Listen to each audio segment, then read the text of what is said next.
All right, continuing with our exploration into working with the astral, I want to look at reality shifting. Now, this is a method that really became popular right at the beginning of COVID. Um, there was a sudden craze on such platforms as Amino app and especially TikTok. And it was really the younger crowd that started using this and developing it. And I've noticed there's been a bit of been some tension between the younger reality shifting or RS crowd and the old folk, the older people. And I get it, you guys don't want those old fuddy-duddies to come and ruin everything for you. I totally get that. I think the biggest problem was that a lot of the older crowd was saying it's the same as astral projection or lucid dreaming, and the younger crowd said that it's not. So there's this big divide that happened. Is it the same as lucid dreaming or astral projection? Possibly. I don't know. Maybe it just stands on its own, but there are some similarities, and that's why I wanted to put it into this series and discuss it. There is an article which is an extensive study of RS, which I'm going to link. It'll be in the description. I'm not going to put it in the top. It'll be in the description, so go and have a look in there and have a read through it. It's a fantastic article. But let's get into reality shifting, or commonly known as RS. So there are really two realities that are spoken about. There's the current reality, which is the CR, and the desired reality, which is the DR. And these are quite obvious, really. Current reality is this reality now that we're interacting with. And the DR, or the desired reality, is the reality you want to shift into. So the usual reality or desired reality, DR, that these guys shift into is usually a fictional space. So it could be Hogwarts, it could be somebody who wants Draco Malfoy to be their lover, their girlfriend, boyfriend, whatever it may be. It could be Star Wars, it could be anime or manga series, Avatar series. It really is usually fictional realities that they shift into. Now, one of the biggest theories is that it is connected with multiverse theory. There is one difficulty with that. Multiverse theory doesn't actually speak or posit the actual creation of realities. So the multiverse theory is basically the multiple dimension idea that we exist in multiple parallel universes or realities, and we can move from one reality to another and experience it. But obviously with reality shifting, RS, you are moving into fictional spaces. So these are really realities which have been created, and that sort of doesn't really fit in with the multiverse theory, but that's okay. So the induction method itself, there's a preparation, and then there's the actual moving into the DR. The induction, or the preparatory phase usually involves a 5 to 10 minute meditation, usually mindfulness meditation, in order to clear the mind and get it focused on the task at hand. I can completely think that's absolutely brilliant. Keep meditating. And then usually a detailed script of the DR itself. So this may include, and I mean detailed, this may include colors, clothing, who's going to be there, how they're going to talk, the languages that are there, how people are going to interact, what's actually going to happen. So incredibly detailed idea of what the Voyager wants to experience in the DR. Now that DR or that script is often used as a subliminal. and I want to say this right now, a lot of people are getting their subliminals for this on YouTube and such. Be very careful, because they are subliminals. Some idiots and arseholes can come along and create them for people to use and add in suggestive things which are not going to be good for you. All right. So just be aware of that before you go and start using subliminals. Um, there are predators out there. We know that they are everywhere. So, just be aware and make sure you're getting your subliminals from a trusted source. That's the main thing. Then the actual method to actually get there. So there are a few of them. So there's the Raven method.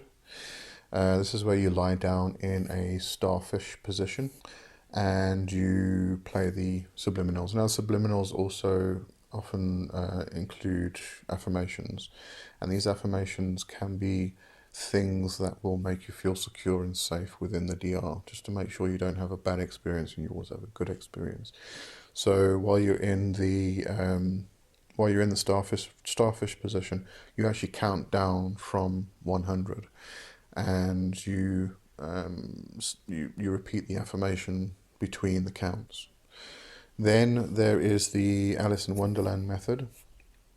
So this one involves lying down and then imagining yourself sitting with your back against a tree and waiting. And you wait for a character from your DR to run past, and then when they run past, you chase after them, and you chase them until they go down the rabbit hole and find the key into the DR. Then there's the pillow method, which quite frankly is an old method of working with dreaming. That's an old method of working with lucid dreaming itself, where you write your affirmations on a piece of paper, and then before you go to bed you repeat them, and then you put the piece of paper under your pillow, and it increases the chances of DR when you wake up. But obviously you can have or experience this reality shifting in your dreaming state. There's a lot of practices throughout a lot of different traditions that actually speak of this method. So good old method there. The elevator method. Now I find this interesting because I was taught an elevator method in Practical Kabbalah, and it was actually specifically to move through the tree. So you actually you get into an elevator. Imagine yourself standing up from where you are. You step into the elevator, and you press the number for the level that you want to go to on the tree itself. But in this method, you go down because you're going into the inner temple, into the inner self. The elevator method is spoken about in RS. You actually go up. I'd love to speak to somebody who actually does RS and uses this specific method, and get them to try and go down into the inner self, into the inner temple. There are specific reasons for doing this, but moving down into the inner self, into the inner world, is a very, very old practice. So I'd love to speak to somebody who does use this method in RS and get them to go down instead of up, and see what the difference is, and see if they notice a difference. They probably will, because psychologically they have programmed themselves in order to move up, so they probably won't have the same effects, but it would just be interesting, let's put it that way. But anyway, you move up the elevator to the top floor where the DR is, and it's said that as you move up, as you go past each floor, your energy levels actually increase, and then when the energy level reaches its peak, the doors open and you step out into your DR. And then there's also the Lifa app. This is an imaginary app that you write your script on. I'm not too sure about that one, but a lot of people are using it with results. So, the main thing is, if you're using something like this and you're getting positive results, then go for it. It has value. How does this relate to any kind of astral work? You'll find that all of this is very much related to working with astral temples. You may be inducting yourself in order to move into a DR, which is a fictional space. But when we work with astral temples, we're creating a fictional space. We're creating a space which is completely ours, is completely new. And, you can go into chaos magic and Discordianism, and people are, or have been for a very long time, creating entire magical systems around things like Star Wars and Harry Potter. So these things already have existed for a very, very long time. These methods, these specific reality shifting methods, there are a lot of similarities with this, and especially the induction methods and things that have been used in ceremonial magic, for instance. So they've been around for a long time. There are some adaptations, I think, which is good. We need to adapt into, as the time goes on, we need to adapt the old methods into new practices. So I think that's excellent. And, a lot of young people are using this. They're meditating. I mean, that's fantastic. I think that's brilliant. So I completely love reality shifting just because of that. Because the young people are meditating. So that works for me. But there's a lot of benefits to this. There are a lot of risks also. And those risks are often associated with astral temple work. And the specific one is, they call it respawning. Now, this is the desire to stay in the DR and not come back to the current reality, the CR. And they speak of the clone, which is, it's kind of shifting your attention, your awareness into the DR and staying there forever. Whereas your clone continues to operate in the current reality. Now, with astral temple work, it is always suggested, especially if you're doing group work, and I would say there could be an overlap with group work when people are doing RS, because if you are going to specific scripted realities such as Hogwarts, there could be a lot of people who are doing RS at the same time and going to the same scripted reality. They're all going to go there and they're going to meet there. You may not realize it, you may not be aware of it, but it is a possibility. And, in astral temple work, and especially group astral temple work, we tell people who are just starting out to be careful of staying there for too long, because it can drain your energy, physically drain your energy. Over time, you learn how to actually shift the energy back and forth and feed yourself when you're in dark time. But, to begin with, not a great idea to stay there for long periods of time. So if, people are respawning and wanting to stay in this DR forever, and I get it, it's a fantastic place. It's used as an escape from this reality, and a lot of people need that escape. But try and bring some balance to it. Have the escape, but come back and deal with current reality at the same time, and then take the escape when you need it. And obviously another risk would be, as I said before, if you are getting your subliminals from untrusted sources you don't know, there could be things in there that predators have put in there that is going to be detrimental to you.